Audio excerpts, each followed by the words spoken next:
বন্ধুরা কেমন আছেন সবাই? আজকে আমি আপনাদেরকে নিয়ে যাব কানাডার সবচেয়ে বড় প্রদেশ অন্টারিওতে। একটা প্রদেশ যেটা একদিকে আধুনিক প্রযুক্তির শহর, অন্যদিকে প্রাকৃতিক সৌন্দর্য আর ঐতিহাসিক কাহিনীর ভান্ডার। ভাবুন তো, একটা জায়গায় আপনি একসাথে দেখতে পাবেন নায়াগ্রা ফলসের অদ্ভুত শক্তি, সিএন টাওয়ারের মাথা উঁচু করে থাকা স্থাপত্য, আর বিশ্ববিদ্যালয়ে বসে তরুণরা তৈরি করছে নতুন প্রযুক্তি যেটা সারা পৃথিবীকে বদলে দিচ্ছে। আর সবচেয়ে বড় কথা, এখানে আমাদের মতো হাজার হাজার বাংলাদেশি মানুষ বসবাস করছে। প্রথমে আসা যাক ইতিহাসের দিকে।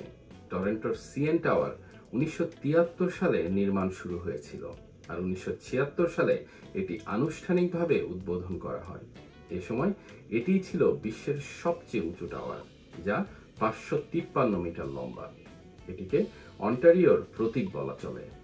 আরেকদিকে নায়াগ্রা ফলস, যা প্রায় 12,000 বছর আগে শেষ বরফ যুগে তৈরি হয়েছিল। প্রতিদিন লক্ষ লক্ষ লিটার পানি ঝরে পড়ে এর বুক দিয়ে। শক্তি আর সৌন্দর্যের এক অপরূপ লীলাভূমি এই নায়াগ্রা ফলস। প্রতিদিন হাজার হাজার দর্শনার্থীরা প্রকৃতির এই অপরূপ সৃষ্টি উপভোগ করতে ছুটে আসেন বিশ্বের বিভিন্ন প্রান্ত থেকে। থাউজেন্ড আইল্যান্ডের কথাও উল্লেখ করা জরুরি। সেন্ট লরেন্স নদীতে অবস্থিত এই ছোট্ট দ্বীপপুঞ্জটি 1800 এর দশকে পর্যটকদের জন্য জনপ্রিয় হয়ে ওঠে। এখানে মোট প্রায় 1840টি দ্বীপ আছে, যার মধ্যে কয়েকটি খুবই ছোট, আবার কিছুতে অবস্থিত প্রাইভেট ম্যানশন ও ক্যাসেল। থাউজেন্ড আইল্যান্ডের ইতিহাস ঘাটলে দেখা যায় প্রাচীন মহাদেশীয় যুদ্ধে গুরুত্বপূর্ণ নৌপথ ছিল এটি। এখন এটি নৌকা ভ্রমণ, মাছ ধরা এবং প্রাকৃতিক দৃশ্য উপভোগের জন্য বিখ্যাত। বাংলাদেশের দর্শকদের জন্য বলি, এই দ্বীপগুলোর শান্ত পরিবেশ এবং নদীর সৌন্দর্য আপনাদের জন্য এক অনন্য অভিজ্ঞতা হয়ে থাকবে। তবে শুধু সৌন্দর্য নয়, প্রযুক্তিতেও অন্টারিওর অবদান অসাধারণ। ওয়াটারলু শহরকে বলা হয় কানাডার সিলিকন ভ্যালি। এখানেই তৈরি হয়েছিল ব্ল্যাকবেরি ফোন, যা একসময় মার্কিন প্রেসিডেন্ট থেকে শুরু করে বিশ্ব নেতাদের হাতে দেখা যেত।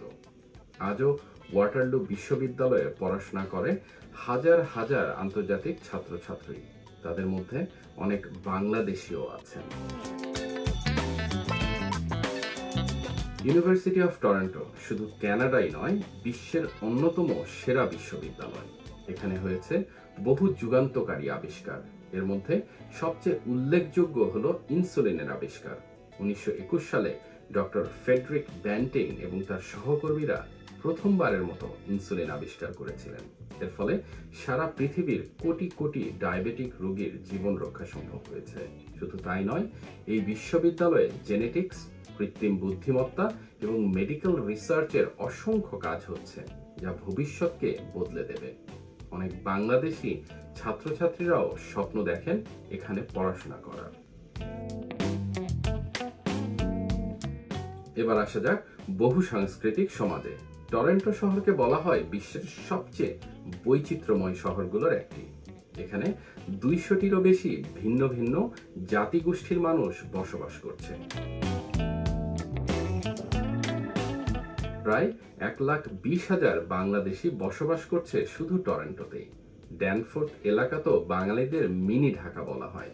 এখানে পাবেন বিরিয়ানি, ফুচকা, ইলিশ মাছের ঝোল থেকে শুরু করে বাংলা বইয়ের দোকানও। বাঙালিদের সাংস্কৃতিক অনুষ্ঠান, পয়লা বৈশাখের মেলা সবই এখানে হয়।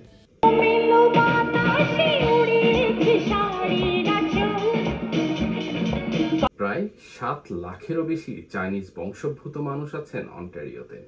টরন্টোর চায়না টাউন পুরো কানাডার মধ্যে সবচেয়ে বড়। এখানে হাঁটলেই দেখতে পাবেন চাইনিজ রেস্টুরেন্ট, হার্বাল মেডিসিনের দোকান, লণ্ঠনে ভরা রাস্তা আর চাইনিজ নববর্ষে রঙিন ড্রাগন ডান্স। এ যেন কানাডার ভেতরে ছোট্ট একটা চায়না। ভারতীয় কমিউনিটিও প্রায় 10 লাখেরও বেশি মানুষ নিয়ে গঠিত। বিশেষ করে ব্র্যাম্পটন আর মিসিসাগা শহরগুলোতেই তাদের বসবাস। এর মধ্যে পাঞ্জাবি কমিউনিটি খুব শক্তিশালী। গুরুদুয়ারা, ইন্ডিয়ান রেস্টুরেন্ট, বলিউড সিনেমার পোস্টার সবকিছুই এখানে পাবেন। বাংলাদেশি দর্শকদের জন্য বলছি, ব্র্যাম্পটন শহরে গিয়ে মনে হবে যেন ভারতের পাঞ্জাবে ঢুকে পড়েছেন। গ্রিক টাউনের পাশে অনেক পাকিস্তানি রেস্টুরেন্ট। মিসিসাগা আর স্কারব্রো এলাকায় তাদের বড় উপস্থিতি। খাবার, কাপড় চোপড়, সাংস্কৃতিক অনুষ্ঠান সব জায়গাতেই তাদের অবদান অনেক। আর এজন্যই অন্টারিওকে বলা হয় সংস্কৃতির সমুদ্র, যেখানে সবার জন্য জায়গা আছে। আমাদের মতো বাঙালিরাও এখানে নিজেদের শেকড় ধরে রেখেছে।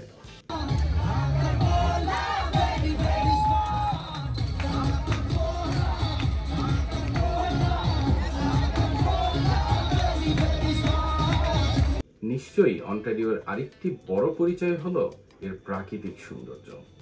2,50,000-টিরও বেশি লেক আছে এখানে। লেক অন্টারিও, লেক ইরি, লেক সিমকো এসব জায়গায় গেলে মনে হবে আপনি প্রকৃতির কোলে ফিরে এসেছেন।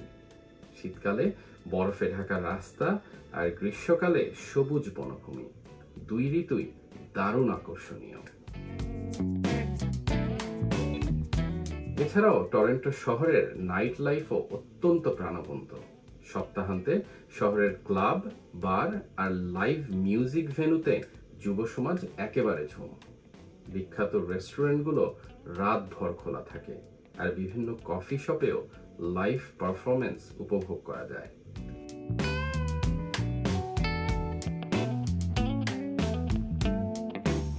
লেক অন্টারিওর সৈকতে দুপুরের রোদে হাঁটা আর সন্ধ্যায় হালকা বাতাসে বসে চিল করাও এক ধরনের ভিন্ন আনন্দ।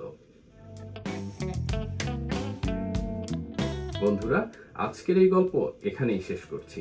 আশা করি অন্টারিওর এই ভ্রমণ আপনাদের অসম্ভব ভালো লেগেছে। যদি গল্পটা ভালো লাগে তাহলে অবশ্যই ভিডিওটির লাইক বাটনে চাপ দিবেন। আর হ্যাঁ, আমাদের চ্যানেল সাবস্ক্রাইব করতে কিন্তু ভুলবেন না, কারণ সামনে আরো এমন দারুণ দারুণ গল্প নিয়ে আসবো যা আপনাদেরকে একেবারে কানাডার ভেতরে নিয়ে যাবে।